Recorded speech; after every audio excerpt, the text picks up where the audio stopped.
Os vampiros, ao lado de lobisomens e zumbis, talvez sejam as criaturas sobrenaturais mais recorrentes no imaginário popular. Presente em diversas culturas, encontramos representações desses seres que se alimentam da essência vital de criaturas vivas em locais distintos que variam desde uma embalagem de doce até um quadro do expressionismo. Ele pode causar medo, sedução e até graça.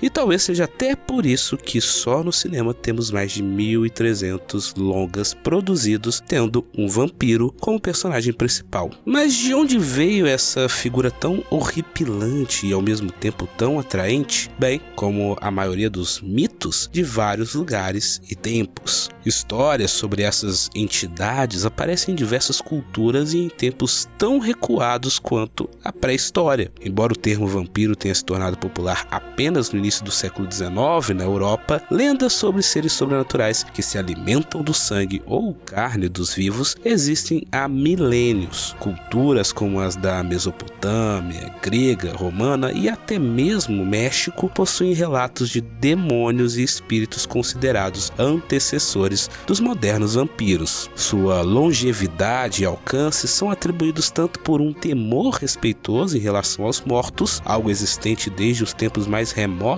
da humanidade, como por uma crença nas propriedades mágicas do sangue presente em Hipócrates e sua teoria dos humores humanos, que são temas universais que encontramos em diversas culturas espalhadas pelo mundo mesmo hoje. Porém, o consumo de sangue e outras atividades semelhantes acabaram por, no ocidente, serem atribuídos a demônios ou espíritos malignos. Mesmo o diabo era considerado como um sinônimo de vampiro. De fato, a maioria das culturas associa o ato de beber sangue com algum tipo de alma de outro mundo ou demônio, ou em alguns raros casos, uma divindade. Não por acaso, o ritual antropofágico foi um dos costumes indígenas que mais causaram espanto e perturbação entre os colonizadores portugueses. É interessante notar, e não por acaso, que os relatos de vampirismos mais antigos se referem a seres femininos, como Lâmia na mitologia greco-romana. Lâmia era uma belíssima rainha da Líbia, filha de Poseidon e amante de Zeus, de quem concebeu muitos filhos. A deusa Hera, ao saber da traição do marido, matou os filhos de Lâmia, que nada pôde fazer. A mãe revoltada resolveu descarregar a raiva nos humanos e se transformou em um fantasma feminino de grande beleza que, como os vampiros, se alimentava de sangue humano. Na antiga Babilônia e Assíria existiam lendas sobre a mítica Lílito, sinônimo e origem de Lilith. Lílito era considerado um demônio e muitas vezes é representada alimentando-se do sangue de bebês. No entanto, apesar da ocorrência de criaturas vampirescas nessas civilizações antigas, o folclore da entidade que conhecemos hoje como vampiro teve origem quase que exclusivamente no sudeste da Europa no início do século XVIII, quando as tradições orais de muitos grupos étnicos dessa região foram registradas e publicadas. Foi durante o século XVIII e XIX, principalmente, que a figura do vampiro assumiu características que nos são familiares. Entre essas novas características delineadas estavam sugar o sangue dos vivos para manter sua própria não-vida, predileção pela noite, palidez, aversão aos objetos sagrados como cruzes e água benta e ao alho, aparência atraente e sedutora, geralmente retratados como seres melancólicos que possuem um certo grau de aristocracia e iluminação em relação ao resto do mundo. Essas características, no entanto, são construções históricas que foram se acumulando com o tempo e ganhando, em diferentes épocas, sentidos diversos. Através da literatura produzida nos séculos XVIII e XIX, que se utilizou dessas diversas histórias, lendas e mitos sobre criaturas noturnas, o mito moderno do vampiro foi sendo construído, reunindo diversas características de locais diferentes. O vampiro, ao final do século XIX, se tornava lentamente no vampiro que nós conhecemos hoje e que se perpetuou no imaginário contemporâneo com auxílio de personagens históricos imortalizados por dois cúmplices, a literatura e o cinema. Ambos encontraram no vampiro um monstro perfeito, por possuir características que, ao mesmo tempo, assustam e seduzem. Na literatura, o best-seller vampiresco mais antigo é Drácula, do escritor irlandês Bram Stoker, lançado em 1897. Essa obra é referência base para a maioria das interpretações artísticas sobre o vampiro. Bram Stoker, ao escrever Drácula, se inspirou em em um personagem histórico, que obviamente não era um vampiro, chamado Vlad Tepes, o filho de Vlad Dracul, regente da Valáquia, atual Romênia. Dracul é uma palavra derivada de Drac, um termo da Romênia que, a depender da tradução, pode significar diabo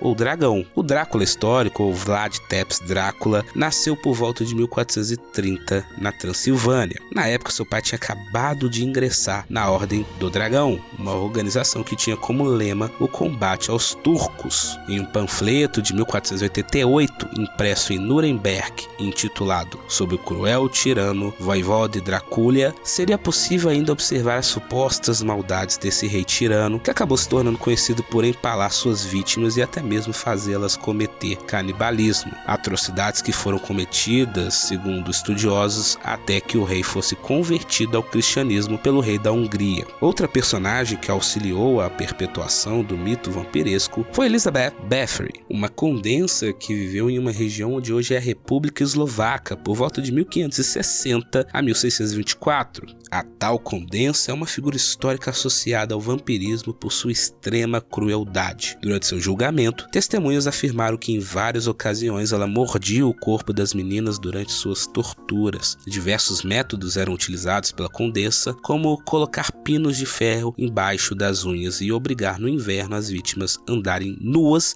e molhadas na neve até o congelamento. A mais célebre das acusações é a de que a condensa drenava o sangue de suas vítimas e se banhava nele para reter sua juventude. Porém, não existem documentos que comprovem a veracidade dessas histórias, tais como esses banhos de sangue. Entretanto, há, segundo o autor Carlos Primati, um documento sobre a decisão final da corte, o qual condena Elizabeth e seus ajudantes por crueldades jamais ouvidas contra o sexo feminino desde o início do mundo. Crueldades pelas quais ficou conhecida como a Condensa Sangrenta. Bem, reais ou lendárias, essas histórias envolvendo figuras como Drácula e a Condessa tornaram-se posteriormente conhecidas por darem força ao mito do vampiro. No leste europeu, o vampirismo era um elemento cultural de alguns países como Romênia, Sérvia, Alemanha e Áustria. Acreditava-se que pessoas mortas em circunstâncias delicadas do ponto de vista religioso, sendo duas delas o suicídio e a excomunhão, levantavam-se da tumba para atormentar os vivos e vitimá-los, sugando-lhes o sangue. A crença popular afirmava que isso ocorria quando o morto não era aceito no mundo dos mortos. A fórmula para destruir um suposto vampiro já era a mesma que Van Helsing, do romance de Stoker, aconselhou a Arthur.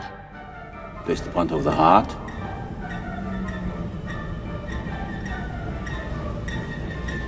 Then in God's name strike. Do it now!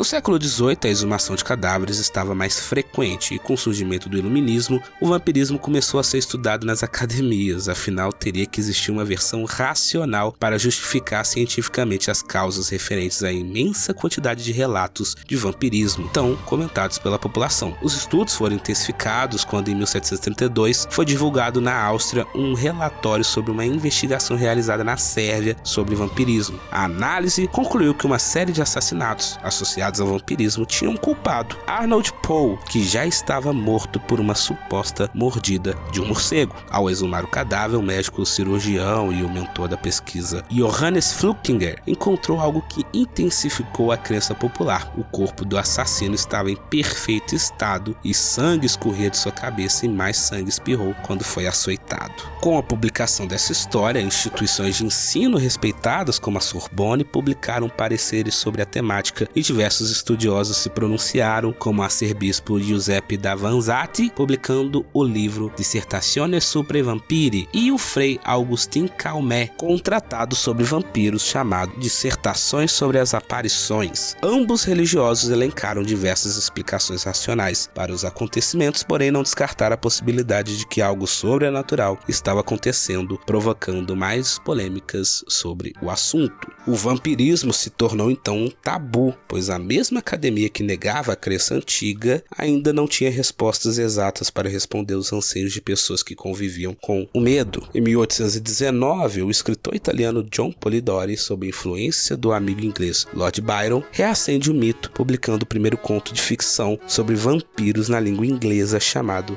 The Vampire. O livro fez sucesso e inspirou peças teatrais e outras criações literárias. Em 1872, surge o conto Carmilla, do escritor irlandês Sheridan Le Fanu. Nesse texto, o erotismo ganha espaço e existem várias insinuações de lesbianismo entre a vampira e a vítima. Porém, outro irlandês, o já mencionado Bram Stoker, criou o vampiro definitivo utilizando elementos dos trabalhos de Polidori e de Le Fanu para produzir um pano de fundo gótico para a história de um predador aristocrático profano saído do túmulo. Entretanto, a construção do mito é um processo um pouco mais complexo, já que incorpora diferentes motivações e envolve momentos históricos específicos e características culturais e regionais particulares. Chama a atenção a recorrência com que estas histórias surgem associadas a figuras do leste europeu e muitas vezes a personagens oriundos de uma camada social bastante específica, a nobreza. Por que o leste europeu? Por que a nobreza? Quais as motivações sociais para o surgimento dessas histórias? São questões que chamam a atenção ao se pensar o mito do vampiro. O vampiro no século XIX